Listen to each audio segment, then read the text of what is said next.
I'm thinking of that because why not? All right. Well, you know, the Pope is in town, and all of a sudden now, or as a verge of it town, you have the Dow having a rally. Is there a coincidence? I don't know.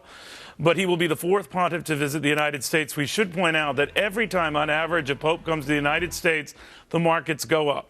Now, keep in mind, in the case of John Paul II, he visited no fewer than 7 times, including just a fuel stopover in Anchorage. But we're counting it here to draw some amazing numbers that show when the Pope is in town, you best buy stocks. I don't know if there's any significance to that, but the Pope is in town, and today people were buying stocks. Take a look at that. We'll have much more on that unusual development. In the meantime, the unusual fallout to a presidential candidate saying he'd prefer a Muslim not be president of the United States. Not surprising you get reaction like this. We ask Mr. Ben Carson to withdraw from the presidential race because he's unfit to lead, because his views are in contradiction with the United States Constitution. All right, you heard from the Council on American Islamic Relations saying that Ben Carson, by saying that if he had his druthers, he'd prefer we not have a Muslim in the Oval Office. All sorts of hell to pay, and that group now saying it's time for Carson to step down and get out. Is that a little severe to Republican presidential candidate and constitutional scholar and legal expert, Texas Senator Ted Cruz? Senator, is that severe? Should he get out? Well, Neil, it's good to be with you. And I have to say, by the way, I was impressed to hear that you're launching your papal hedge fund. Yes, yes. I was startled by that. I was startled. By the way, who do you think was the best pope for the markets? You tell me. Benedict. Interesting. Benedict, almost 5%. But I digress. Although I have to admit, I'm a fan of John Paul II. Yes. And winning the Cold War alongside Reagan and Margaret Thatcher, it's really tough to beat that. Topping a mutual fund any day. I will grant you that. But what do you make of this? I mean, there's all sorts of... Ben Carson has not dialed any of this back. What do you think of that? A Muslim shouldn't be president of the United States. Well, listen, I like Ben Carson. I think Ben is fantastic. I think a lot of people are just using this as an opportunity to smack him with a stick. My view is straightforward. I mean, the Constitution says there shall be no religious test for holding public office, and I'm a constitutionalist. But I think this whole noise is obscuring the broader question. The broader question, and what I think Ben was trying to get at, is what have the consequences been in the last 6.5 years of the Obama presidency? Because we've seen a weak president who's withdrawn from the world, and that has set the stage for the rise of radical Islamic terrorism. And we have a president right now. President Obama is unwilling to utter the words radical Islamic terrorism. And that has a consequence. The consequence of not being willing to address that is that our policies are not directed towards defeating it. But I understand what you're saying then, Senator. You would not have a problem with a Muslim as president of the United States. There's no one running, no one considering running of that persuasion. But you would not have a problem. Listen, under the Constitution, there can be no religious test for holding public office. What there can be a test on is public policy views. You look at President Obama. You know, in the past couple of days, there was a big kerfuffle about Donald Trump at a town hall and someone asking about President Obama's religion. Right. And you know, my view on that is the president's faith is between him and God. But his policies, we can assess how his policies have impacted this country. President Obama's policies domestically, he has led an assault on religious liberty, and particularly an assault on Christians. You know, a few weeks ago, I hosted a huge religious liberty rally in Iowa. We had 2,500 people come out. And 9 heroes came up and told their stories, people who had stood up for their faith and been persecuted, and they shared their stories. They'd lost their jobs, they'd faced death threats. The whole thing I have up on my website, tedcruz.org. If you want to watch it, it is powerful and uplifting. And I think the president's policy of targeting our religious liberty is wrong.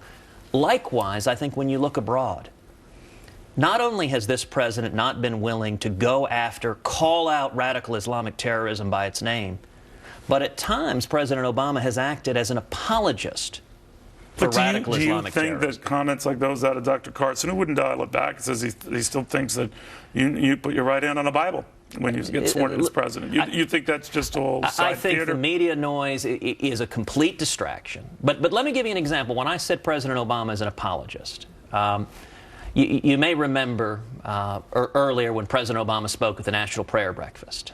And this was, the King of Jordan was scheduled to speak there, but he had to fly back to Jordan because the day before, ISIS had taken a Jordanian pilot, put him in a cage, and lit him on fire.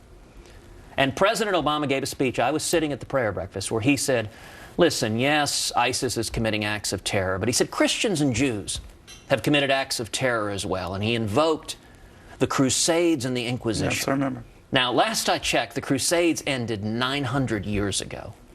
I don't think it's asking too much to ask this president to stay in the current millennium. And the reason I said it's being an apologist is because that argument is the exact same argument that the terrorists use. ISIS, when they are beheading Christians, when they're crucifying Christians, they invoke the Crusades and the Inquisition, and we need a president of the United States. But a lot of your colleagues have pointed out that the most heinous terror acts against Americans have been perpetrated by Muslims. So that maybe there was something to what Carson was saying. You say? Well, no. There's something to radical Islamic terrorism. You know, you have on your desk Dick Cheney and Liz Cheney's new book, Exceptional. I just finished reading it. It's a fantastic book. Does a terrific job. There is a pernicious theology and philosophy, jihadism, radical Islamism, that views the extreme dictates of Sharia as a mandate to forcibly convert or murder anyone who disagrees. And we need to take that on in every manifestation. Understand. You know, as we're talking to you, Senator, I wasn't meaning to give you a slide here. We're hearing that Governor Scott Walker is planning to hold a news conference today at the Edgewater Hotel in Madison. It's 5 p.m. Central Time, so I think that's 6 p.m. Wow. Or a couple hours from now. Separately, we were hearing reports by Ed Rollins, who was saying to our Liz Claimant on Fox Business Network, which if you don't get, you should have been, Senator, that he's going to drop out of the race. Holy cow. Well, look, if that's true, that's big news. Governor Walker is a very good man. He's done a good job as governor in Wisconsin, so we'll wait and see what news he makes. But that obviously we don't know. A big deal. To your point, we don't know, but we do know that he has slid precipitously in the polls from running away with Iowa, a neighboring state where he's all but a favorite son, to now, I think if we have the latest poll figures, Pam, he's in single digits at that. Polls giveth and taketh away very fast. You're kind of bunched up in the middle of that pack. But how do you think the race possibly weeding out so quickly, long before we even get to the opening caucus? Well, look, I'm very encouraged by where we stand right now. You know, coming out of both debates, both the Fox debate and CNN debate, our momentum has been incredible. And in fact, how's the money been? Well, coming out of the Fox debate, in the first 100 hours, we raised over $1 million. Coming out of the CNN debate, we more than doubled that. We raised $1 million in 48 hours. I mean, our fundraising exploded. People went to tedcruz.org. They contributed online. You know, we did a bus tour after the first debate throughout the South, throughout the Super Tuesday, what they're calling the SEC primary. We had 19,000 people come out there. I mean, people are hungry. And, you know, you look at the whole Donald Trump thing. Still hungry. In other words, you still are able to raise money because the early reporting we were getting on Scott Walker, and again, all this might be premature to Senator, is that he certainly had a lot of money coming in, a lot of financial commitments coming in, but that lately it's been freezing up. It might have been a Trump phenomenon. It might have been people sorting out, waiting how this field goes post-Trump for Irini, some of these others, but that his was particularly problematic because it did just freeze up. Well, I think that happened to a lot of the candidates. I think a lot of the candidates are having a hard time raising money. As you know, our campaign raised more money than any Republican candidate in the field. In the first 2 quarters, we raised $14.3 million. And none of your donors have gotten back to the Senator. We're anxious here. Not only that, we're getting phone calls from donors from a lot of the other candidates who are looking around and saying, listen, our guy's headed south. It's not happening for the guy we backed initially. And they're coming on board with us. You know, when you raise $1 million in 48 hours coming out of a debate, that's a pretty powerful indication that people are looking for someone, that they're tired of people who just are campaign conservatives. They talk a good game, but they haven't walked the walk. All right, but Donald Trump, with whom you've not had any spats that I know of, and you two get along very, very well, he is apparently set to come out with a book next month on the 27th. It so happens to be the birthday of Teddy Roosevelt, a populist Republican, to put it mildly. And that in that he might spell out things like tax increases for the super wealthy, removing tax breaks for hedge fund managers. I only say this, Senator, because it is not very Republican conservative-esque. Right. Now, you're pretty conservative. Does that jibe with Ted Cruz, someone who would advocate for a tax hike or to punish companies that ship jobs overseas? You know, I think Donald Trump's campaign has been unbelievably beneficial for my campaign. And the biggest reason is, I'm a big fan of Sun Tzu, who said every battle is won before it's fought. It's won by choosing the terrain on which the battle will be fought. But he never raised taxes on anyone, Sun Tzu. I don't know if well, you know I think he just invaded and conquered them instead. But, what Trump has framed the central question of this election as is who will stand up to Washington, to the Washington cartel, to the career politicians. But if he's right, parties. He's standing up to the Republican Party, right, Senator? Well, he is advocating something you never have, the possibility of a tax hike and to punish businesses that try to hire abroad. And you're absolutely right. I do not support a tax hike. I think we ought to create the most competitive business market in the world. Politicians like to talk about corporate inversions when headquarters are leaving America and going to other countries. If I'm elected president at the end of my tenure, other countries will be talking about corporate inversions because you will see so many businesses, so many jobs coming to America because we'll create a tax and regulatory But you would be willing to environment. challenge him on that? Look, we'll see. If he calls for a tax increase, I disagree with him on it. But I'll say this. His framing the question as who will stand up to Washington leads to the natural next question.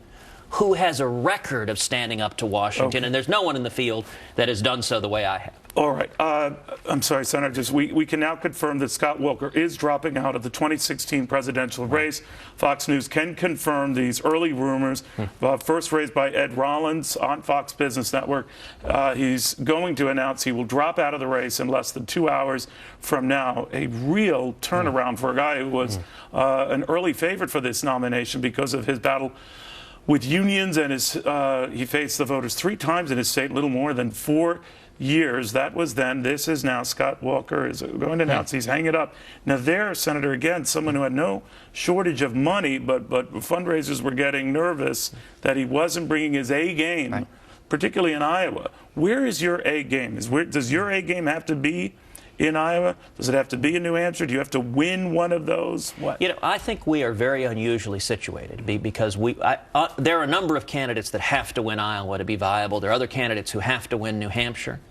I don't think we have to win any of the early states, but unlike most of the field, we are very well positioned at Iowa. We've got an incredible leadership team. I think the strongest leadership team on the ground. So you're saying even if you don't win Iowa, even if you don't win New Hampshire, you're still going on. You would. You'd have to do second or third in one or both states, I think we are positioned where we can win in Iowa, we can win in New Hampshire, we can win in South Carolina. I think we will do well in all 3. I think we'll do well in Nevada. But then 10 days after South Carolina is Super Tuesday. It's the SEC primary. Right. And these are all southern states. They're evangelical states. They're conservative states. And I think we're extraordinarily well-positioned. So South Carolina could be a strong state for you? South Carolina, Florida, maybe. That's a Bush-Rubio battle. Florida will be late. You look at March 1st. But that's a winner-take-all state. It is, but March 1st, you've got Georgia, you've got Alabama, you've got Tennessee, you've got Arkansas, you've got Oklahoma, But do you think, got Senator, Texas. you could get to Cleveland and we don't have a Republican nominee because there'll still be enough of you in the race, even with Rick Perry out, even conceivably today with Scott Walker out? I think it's possible, but I think it's unlikely. I think in this race, there are basically 2 lanes. There's an establishment lane and there's a conservative lane. And part of the reason that I'm so encouraged and that we're seeing so much momentum is that I think conservatives are uniting around our campaign. And I think it will end up being a strong conservative versus a more moderate establishment candidate. And in the moderate establishment lane is getting crowded as all get out. It is, but you've held your own, certainly, but you haven't had that breakout moment. And I know these debates, it's hard to do that, Senator. Chris Christie's complained about it. Rand Paul's complained about it. I guess you've complained about it. Maybe you only get that if you have fewer entrants in the race, right? Well, look, the debates right now, both debates, they've been looking for a food fight. Most of the questions follow the format of, so-and-so says you're a stinky head. Respond. Right. Oh, worse than that. Worse than that. Look, I think most American people couldn't care less. Okay. I won't engage in the food fight. All right. And I'm not going to throw rocks. I'm going to keep the focus on substance. But our support is systematic and steady. Gotcha. Ted Cruz, thank you. I'm sorry to keep interrupting you. Scott Walker out of this race. More after that.